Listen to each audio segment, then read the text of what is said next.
world record weight, wearing an old pair of tennis shoes, or worse yet, no shoes at all, and no knee wraps. In many photos, Paul was shown wearing street clothes and dress shoes, as if he had just walked off the street to try his hand at a lift. Today's lifting suits were non-existent during his time, and though available, very seldom did he wear a weightlifting belt. Later in life, he usually wore a pair of his favorite cowboy boots when squatting or doing his famous back lift that contained a table loaded with people. It is doubtful that any modern-day lifter would even consider lifting record poundages without the use of specially designed shoes, knee wraps, belts, super suits, and other high-tech accessories for the fear of permanently injuring themselves. Not only had Paul Anderson established himself unquestionably as the strongest man of his times, but he became the best-known weightlifter in history. The huge Georgian had captured the attention and admiration of people from all walks of life all over the world. Anderson had popularized the sport of weightlifting and had given Americans a true hero they could be proud of. Many in the sport, some 40 years later, still describe Paul Anderson as their hero. Paul Anderson found himself sitting on top of the world.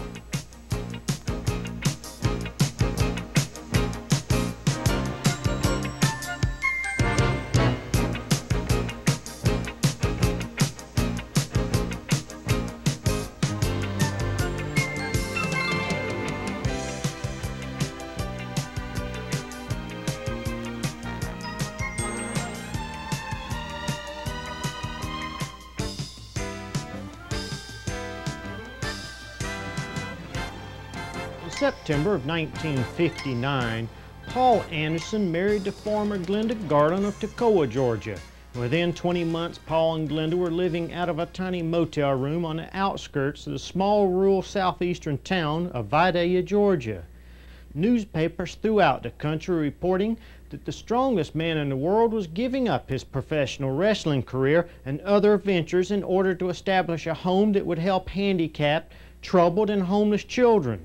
Though it is doubtful we'll ever fully comprehend what led Paul and Glenda to the small town of Vidalia, we do know that an event took place during Paul's Olympic gold medal performance in Melbourne, Australia, that would change his life forever. As we told you earlier, Paul had become terribly sick during his Melbourne trip and had been barely able to compete. What we did not tell you was that Paul began doubting whether he could even finish the competition. The strongest man in the world realized that he was also one of the weakest and began trying to pray. But as Paul stated in his autobiography, he was unable to pray, for his heart had grown cold from years of ignoring God. Facing certain defeat, Paul finally opened his heart to the Lord and promised he would become part of his kingdom. This event certainly altered Paul Anderson's life forever, for the strongest man on earth had just realized that his strength meant nothing without his accepting the love of Jesus Christ. As Paul would describe to his audiences later, he was the strongest man on earth, but he could not go one day without Jesus Christ. Let us listen to Paul's own words of what happened that day. I got up and walked on because I knew somehow I was not getting through. I didn't know how to pray. I didn't know how to reach God.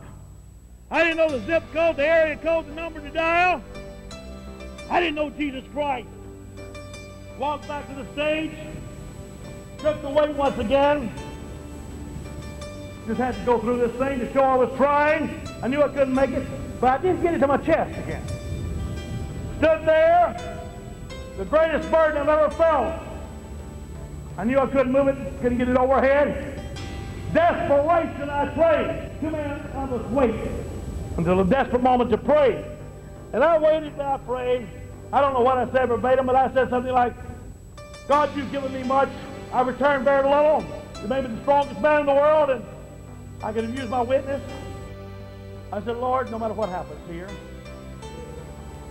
no matter what takes place, if there's anything left in old Paul Anderson you won't, I'd like to be a part of your kingdom. To really be committed to Jesus Christ, God, let me be a part of your kingdom. No excuses, no. And no deals, Lord, no deals.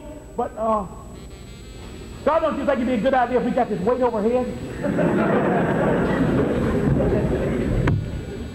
I pushed and the weight went overhead. I learned something there I want to elaborate on in just a moment.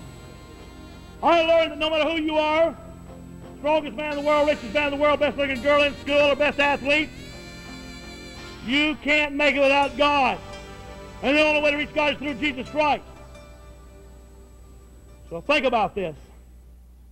Looking back, Paul is convinced God sent Glenda into his life to help him grow as a Christian, and that he had then led Paul down what Paul describes as a long hallway with a door at the end. Behind that door was his work at the youth home. Fate certainly followed Paul to Vidalia when he met Jerry Achenbach, who was president of a huge chain of grocery stores. Jerry Achenbach was just the person Paul and Glenda needed to help them with their youth home plans. He was a well-respected businessman and a devoted Christian who could be depended on for sound business advice. Though Jerry Achenbach had never heard of Paul Anderson, he was so impressed with Paul's energy, enthusiasm, and sincerity, he agreed to join the Andersons, becoming the third member necessary for incorporating the youth home and to share his years of business experience with the young couple. Over 30 years later, Jerry Achenbach, who remains a firm supporter of the Anderson Youth Home, recounted his first meeting with Paul Anderson in 1961. Oh, well, Glenda was 19, as I recall, and fresh out of college and had no experience in the world at all. Paul was, I think his legitimate age was 27, although his athletic age was 23 or some such thing. But they were very young, very inexperienced and naive in so many ways that they needed some older head to kind of guide them. When he came into my office, and I didn't know him, but he presented such a sincere portrayal or vision of what he wanted to try to accomplish, I figured that if he was as sincere as he sounded, he needed help. For the next 20 years, Paul Anderson traveled extensively throughout the United States, appearing before as many as 500 audiences a year, raising money for the youth home as Glenda took care of the everyday duties at the home. Though Paul tried to stay at the home as much as possible, his grueling schedule kept him on the road most of the time. It was during Paul's speaking engagements that many people throughout the country saw the strongest man for the first time and saw firsthand his great strength. More important to Paul, however, was his opportunity to speak to others about his Christian faith. Whenever anyone mentioned seeing one of Paul's performances, they usually describe his squatting world record amounts of weight, lifting 200- and 300-pound dumbbells overhead with one arm, holding 60-pound dumbbells out at arm's length with his little pinkies, or perhaps driving 10-penny nails through 2x4s with his bare hands. But they also mention his Christian values. In addition to helping those who came through the doors of his youth home, Paul Anderson was changing lives through his performances across the country.